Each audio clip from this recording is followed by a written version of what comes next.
What if I told you that in just 6 months you could become someone you barely recognize, in the best possible way? Not a slightly improved version of who you already are, but a radically transformed self, as if a hidden part of your soul had been waiting all along for this exact moment to awaken. Imagine standing at a crossroads in the middle of a vast forest. One path looks familiar. Worn-down footprints, broken branches, the road you've walked countless times before. You know where it leads, to the same patterns, the same struggles, the same silent ache that whispers, nothing ever changes.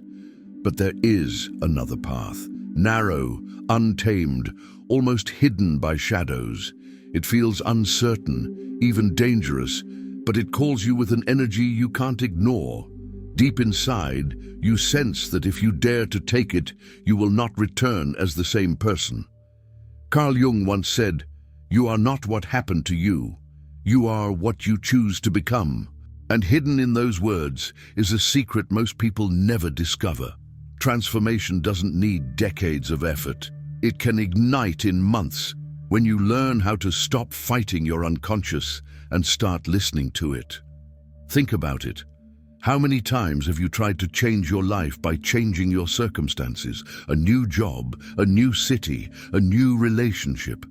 And yet the same wounds follow you like shadows that never let go. What if those shadows weren't punishments, but messengers? What if the very patterns you've been trying to escape are actually the keys to your transformation? The next 6 months of your life hold more potential than you can imagine. But whether you unlock that potential or not depends on a single decision: to confront the unseen forces within you, or to continue running from them. And here lies the mystery. Your unconscious isn't trying to destroy you. It's trying to guide you. But only those who are brave enough to look into the darkness discover the light that waits inside. So the question is, when the shadows rise and begin to speak, will you finally listen? Have you ever had the strange feeling that life was trying to speak to you?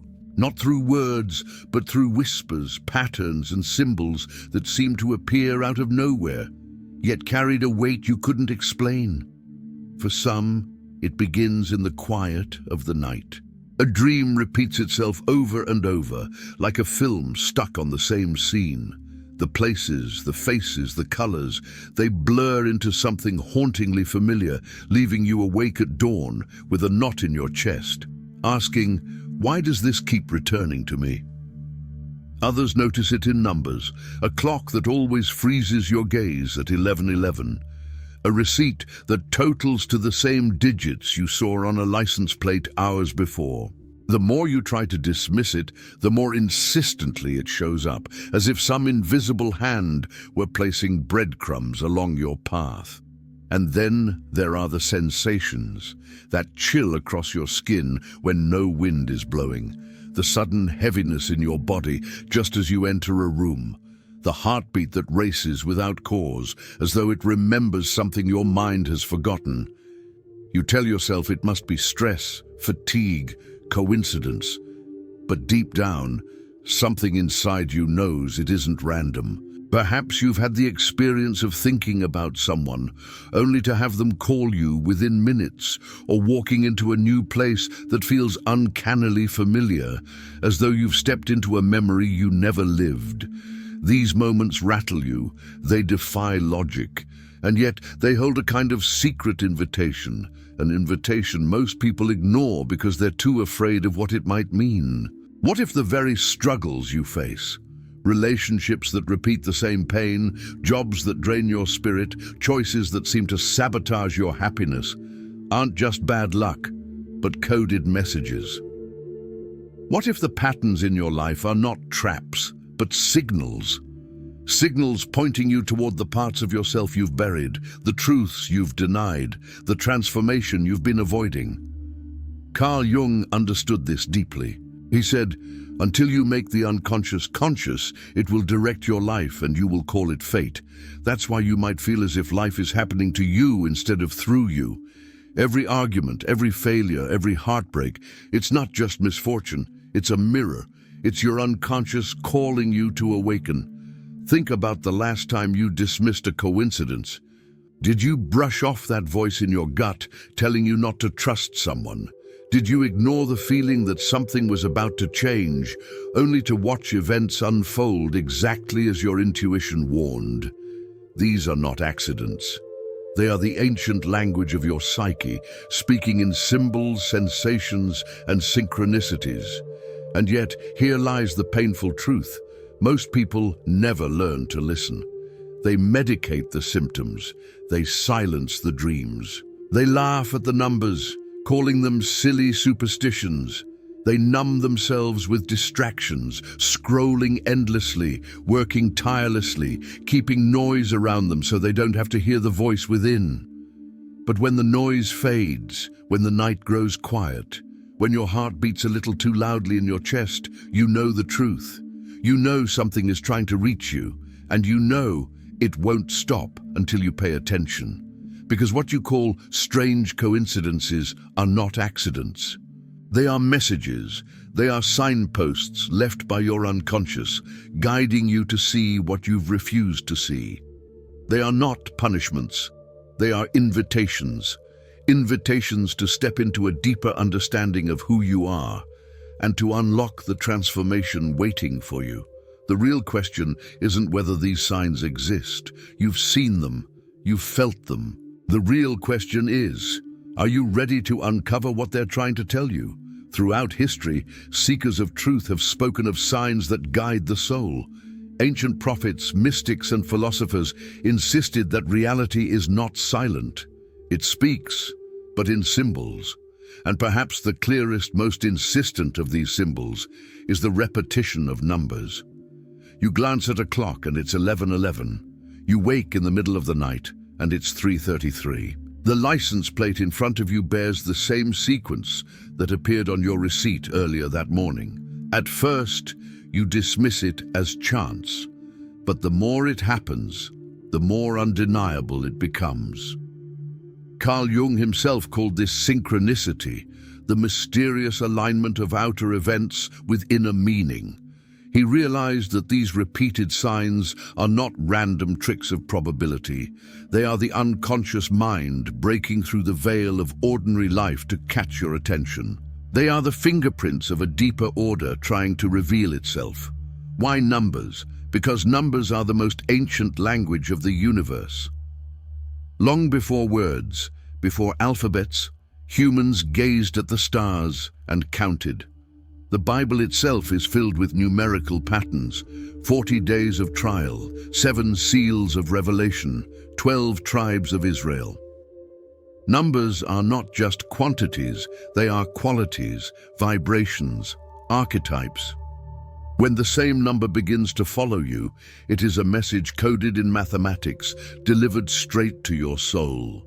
Consider the person who kept seeing 11:11 during the darkest period of her life. Every night, at exactly that time, she would wake up, restless, her heart racing.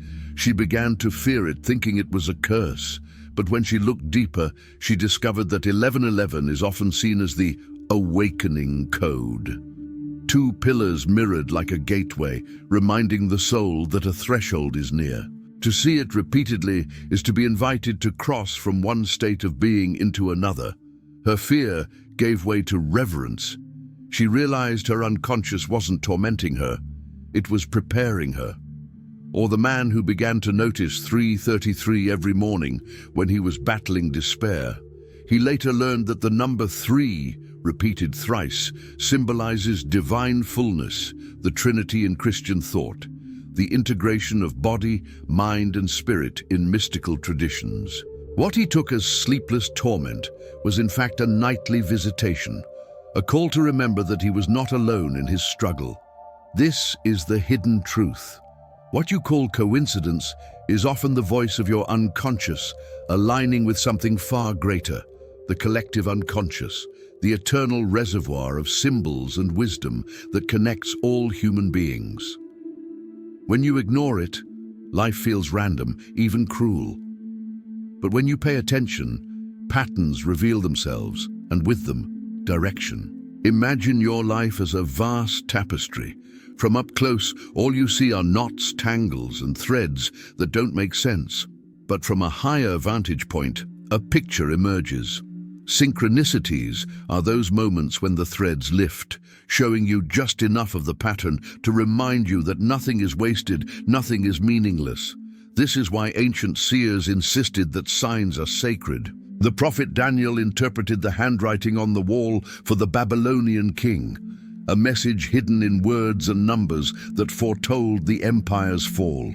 Jesus spoke in parables, stories layered with symbolic meaning, challenging his listeners to look beyond the literal.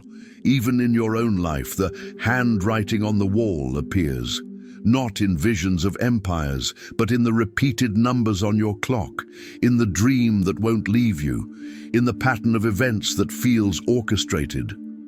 And yet, here is the revelation most people never hear. The unconscious is not your enemy. Those numbers, those dreams, those strange alignments, none of them come to punish you. They come to wake you. They are thresholds, whispers of a deeper order calling you to step beyond the surface of life and into your own transformation. But why do some people see the signs and others remain blind? Because most are too busy rearranging their external world, chasing careers, relationships, distractions, to notice that reality itself is conspiring to change them from within. They are deaf to the language of symbols. You, however, are listening. That's why you're here. And now you face a choice. Will you continue brushing aside these synchronicities as random quirks, or will you begin to treat them as sacred invitations? Because once you accept that these signs are not coincidences but messages, everything changes. You stop asking, why me? And start asking, what am I being shown? This is only the beginning. Once you learn to read the language of synchronicity, you will uncover a second, even deeper message. One that doesn't just appear in numbers and dreams, but in the very fabric of your relationships and struggles. It is the hidden script behind every repeated pain in your life. Before we go further, if this resonates with you, if you feel these words are unlocking something you've always known but never named, remember to like this video and subscribe. By doing so, you're not just supporting a channel, you're joining a community, a circle of seekers who are learning together to decode the hidden language of the soul, because the signs have already begun. The real question is, are you ready to discover the shadow that has been speaking to you all along? Her name was Anna. On the surface, she looked like anyone else you might pass on the street. Mid-30s, quiet demeanor, a steady job at a hospital that gave her structure and predictability. But inside, she carried a weight that no one could see. Years of broken relationships had convinced her that something in her was fundamentally unworthy of love. She wore her smile like armor, but at night, alone in her apartment, the silence pressed down on her chest like stone. It began subtly, at first, with the numbers. Every night when she turned to look at the glowing alarm clock by her bed, it read 3:33. The first time she dismissed it as coincidence. The second night she frowned. By the third week, when she was jolted awake yet again at the same hour, her pulse racing, she began to panic. What is happening to me? Then came the dreams. A hallway that stretched endlessly, lined with doors she was too afraid to open. The sound of footsteps echoing just behind her. A whisper she could never catch but felt in her bones.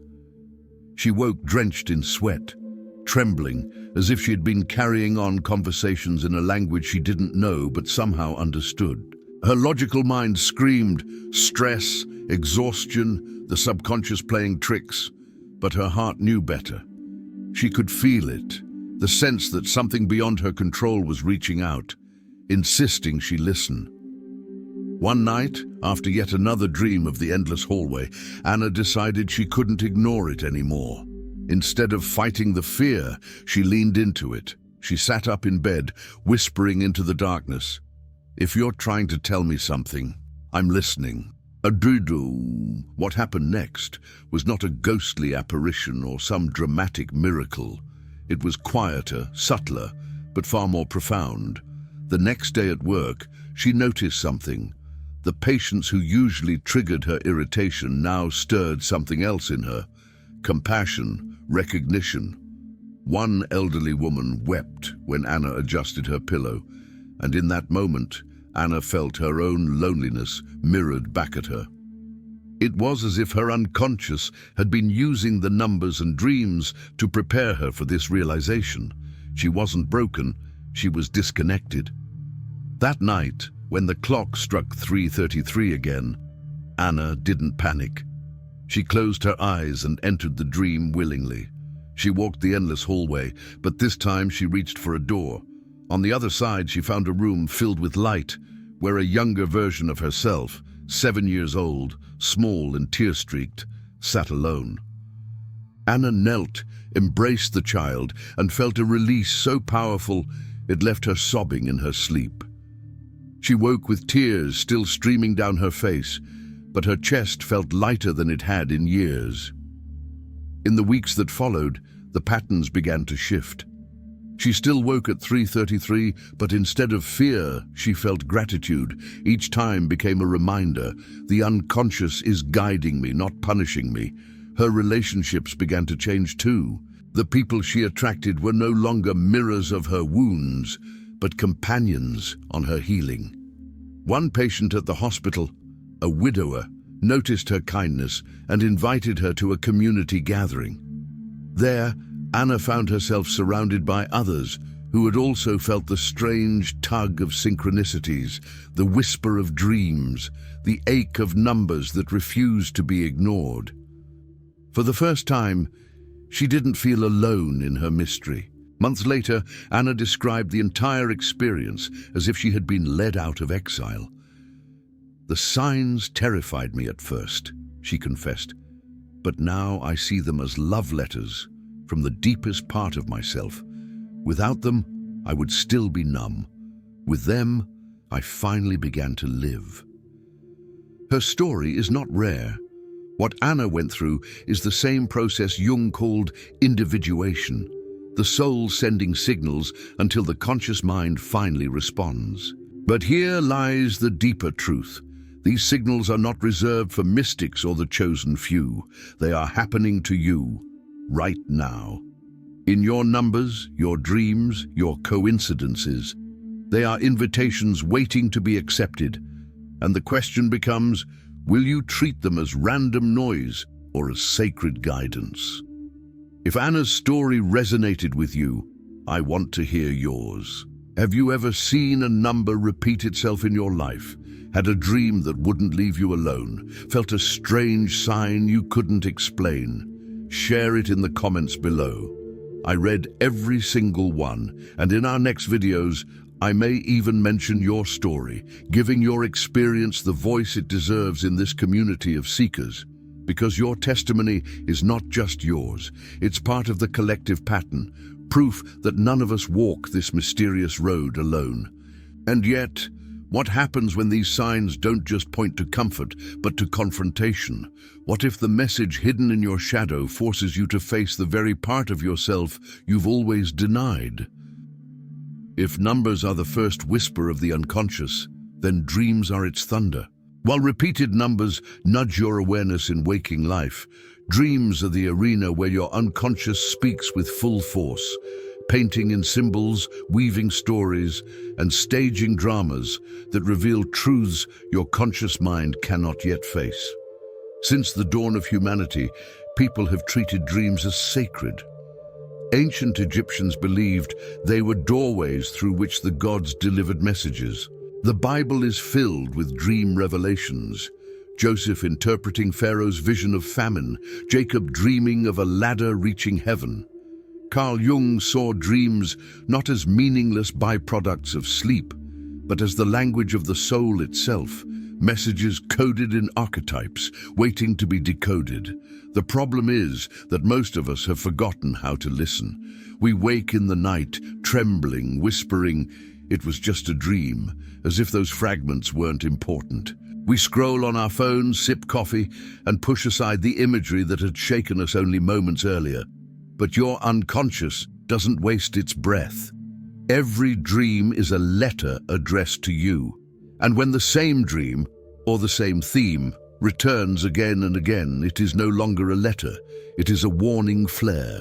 Consider the woman haunted by the hallway dream we spoke of earlier, or think of the man who kept dreaming of floods, rushing waters rising higher and higher until he could barely breathe. For weeks he ignored it, but eventually life mirrored his dreams. Emotions he had suppressed burst through, drowning him in anxiety and conflict. The dream was not random, it was prophecy, not about external events, but about his own psyche demanding release. So how can you recognize when a dream is not just a dream, but a spiritual sign? There are 3 keys: repetition, intensity, and symbolism. Repetition. If a dream or theme returns, it is not noise. It is insistence. The unconscious will repeat itself until you listen. Intensity. Dreams that wake you with racing heart, tears, or goosebumps carry emotional voltage. That voltage is proof of their importance. Symbolism. The unconscious rarely speaks literally. It paints in symbols, a house that represents your inner life, water that reflects emotion, a child that embodies innocence or neglected parts of yourself. When these images grip you, they are not accidents. They are archetypes. And here is the technique, simple but powerful. Starting tonight, place a notebook by your bed. The moment you wake, before you move, before you reach for your phone, write down whatever you remember, even fragments, colors, faces, feelings. Don't analyze yet, just record. Over time, patterns will emerge. You will notice recurring symbols, emotions, and scenarios. The second step is dialogue. Jung called this active imagination. Instead of dismissing a dream, return to it with your mind awake. Close your eyes, revisit the scene, and ask the dream figures questions. If you dream of a locked door, imagine standing before it again. Ask, why are you closed to me? What lies behind you? Listen, not with logic, but with intuition. You'll be surprised at the answers that arise. A woman once shared how she dreamed of a black wolf chasing her. Night after night, she ran in terror. When she finally sat down in waking life and dialogued with the wolf, something astonishing happened. In her imagination, the wolf spoke, "Stop running. I am your protector." The dream that once terrified her became the key to her strength. This is the second great secret.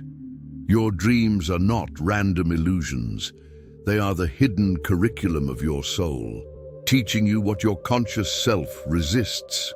They are nightly initiations into truths that would otherwise take you years to discover.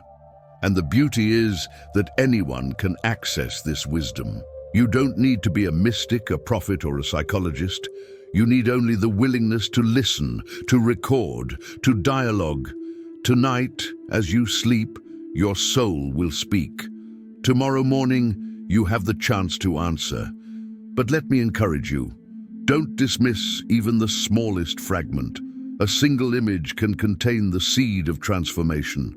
A staircase, a river, a child, a door. Each symbol is a mirror, showing you the part of yourself waiting to be reclaimed. Now pause for a moment. Reflect on the last dream that stayed with you. What did it want from you? What part of you was it trying to reveal? Share your experience in the comments. Your story matters, not just to you, but to this entire community of seekers. When we share our dreams, we weave together a larger picture of the human soul. And in future videos, I may even bring your testimony into the circle, honoring your journey as part of this unfolding mystery. Still, dreams and numbers are only the beginning.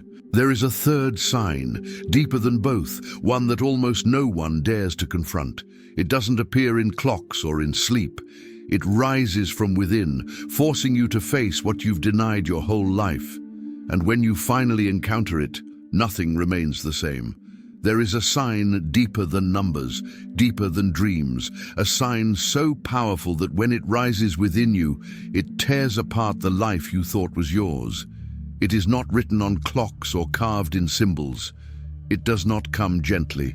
It arrives as the collapse of everything false, the breaking of everything shallow, the death of everything that was never truly you.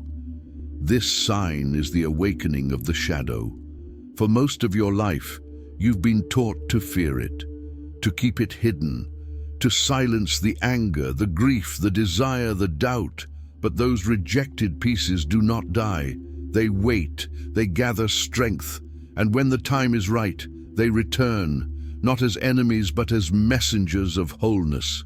This is why, in moments of crisis, when everything seems to fall apart, you feel the unmistakable pull of something holy. The shadow is not darkness in the sense of evil. It is the soil where your light has been buried. Carl Jung called this confrontation the night sea journey. The prophets described it as the valley of the shadow of death. Mystics spoke of the dark night of the soul. And modern science, in its own language, calls it the breaking of the neural pathways that kept you trapped in cycles of fear. Different names for the same revelation. Transformation only comes through descent. Imagine a seed buried in the earth. From above, it looks lifeless, smothered, lost.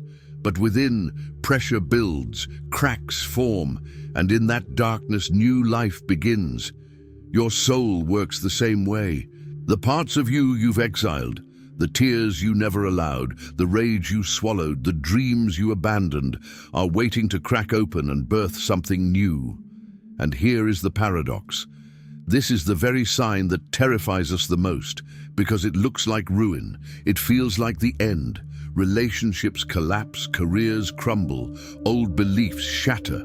But beneath the wreckage, something extraordinary is happening. The false self is dying so the true self can breathe. This is not theory. It is the universal law of transformation. Jesus spoke of it plainly. Unless a grain of wheat falls to the ground and dies, it remains alone. But if it dies, it bears much fruit. The shadow confrontation is that fall. It is the burial. And though it feels like death, it is resurrection waiting in disguise. And I want you to hear this with your whole heart. When this sign appears in your life, it means you are chosen for awakening. Most people live and die without ever encountering their shadow. They keep their lives polished on the surface, while their souls remain starved underneath. But if you are facing the crumbling of what you thought was stable, if the ground beneath your feet feels like it is breaking apart, it is not a curse, it is initiation. At this very moment while you listen, there are parts of you knocking on the door of your awareness, the pain you've tried to numb, the patterns you swore you'd escape but always return, the restlessness that no achievement ever satisfies. These are not failures, they are signals. They are the sound of your shadow asking to be seen, heard, integrated. And here, let me pause, because what you're hearing now is not just a teaching, it's a calling. This channel exists to remind you of truths most of the world has forgotten. There is no profit behind these words, no hidden agenda, only passion, only the urgency to awaken what sleeps inside you. If you feel this message stirring something in your heart, support this work. Subscribe, like this video, and strengthen this community.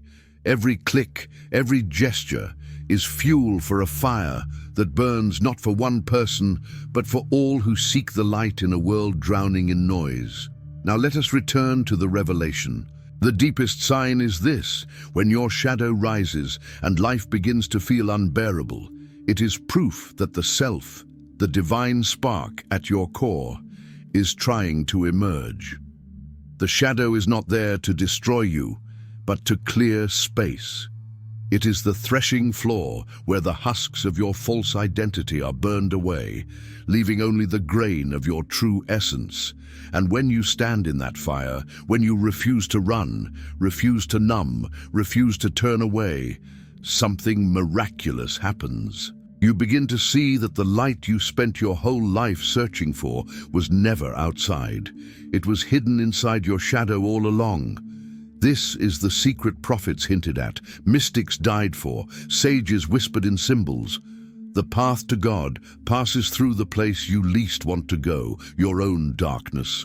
And when you enter, trembling, expecting only death, you find resurrection waiting with open arms. But there is one more mystery, one more revelation that ties everything together. Because if numbers are the whispers, and dreams are the teachings, and the shadow is the fire, then what comes next is the union. The moment when all fragments return to wholeness, when the veil is lifted and you step into a life that is not just changed, but reborn. And the question remains, when the veil finally tears, what will you see standing on the other side? Every sign you've heard about, the numbers that return like whispers, the dreams that replay like living parables, the shadow that rises to confront you, has been pointing toward one truth. Your life is not random. You are not drifting through chaos. Every coincidence, every pattern, every collapse has been part of a hidden choreography designed not to break you, but to awaken you. Think back to the moments when you felt most lost. The job that crumbled, the relationship that shattered, the nights when your pillow was soaked with tears. At the time, it felt like punishment, but now you can see those were not endings. They were thresholds. They were the way your soul forced you to stop running, to turn inward, and to find the light you had forgotten.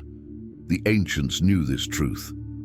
The psalmist wrote, "Deep calls unto deep." What is buried in you is calling to what is eternal above you. Mystics in every tradition have echoed the same. The human journey is not about adding more, but about remembering what was hidden inside all along. And when you finally learn to read the language of signs, you realize you are not alone. You never were. Life has been speaking to you every step of the way. Imagine this. 6 months from now, you look back at today. Will you see a person who ignored the whispers, who silenced the dreams, who ran from the shadow? Or will you see someone who dared to listen, who leaned into the mystery, who allowed themselves to be transformed? That decision lies in your hands right now. The beauty is that transformation does not require perfection. You don't need to be fearless, flawless, or wise. You need only the courage to say yes. Yes to noticing. Yes to recording your dreams. Yes to walking into your own shadow without running away. Yes to trusting that the collapse is not the end, but the doorway to rebirth. And here is where your personal story meets something greater, because when you awaken, you don't awaken alone. Every step you take toward your true self lights the path for someone else. Every shadow you integrate brings healing not only to you, but to the collective fabric of humanity. This is why these signs come. They are not just about you. They are about all of us, each soul remembering piece by piece who we really are. So let this be your invitation. Begin to notice the patterns, record the whispers, honor the synchronicities, trust the dreams. And when the shadow rises, do not turn away. Step into it, and you will discover that the very darkness you feared is where your light has been waiting. Before we close, I want to speak to you directly. This channel exists because of passion, not profit. Every word you've heard today was created to guide, inspire, and remind you of the truth buried inside your soul. If this message touched you, help keep this flame alive. Subscribe to the channel, like this video, and most importantly, become part of this community. Because here, you are not a stranger. You are a seeker among seekers, a soul among souls walking the same mysterious path. And I would love to hear from you. In the comments, write your name and your city. Share the signs you've experienced, the numbers, the dreams, the moments that shook you awake. I read them all, and in the next video I may mention yours, giving you a blessing and recognition in front of this circle of seekers. Because your voice matters, your story matters. Remember, the signs are not coincidences, they are messages. They are the handwriting of the universe written across the canvas of your life. And when you begin to read them, you realize that you are not waiting for miracles. You are the miracle in the making. So as you leave this video, carry this truth with you. Your life is speaking, your soul is guiding, and something greater is waiting to be revealed. And the mystery is this: what you've seen so far is only the beginning. The greatest revelation is still ahead, and when it arrives, it will change not only how you see your life, but how you see the entire universe.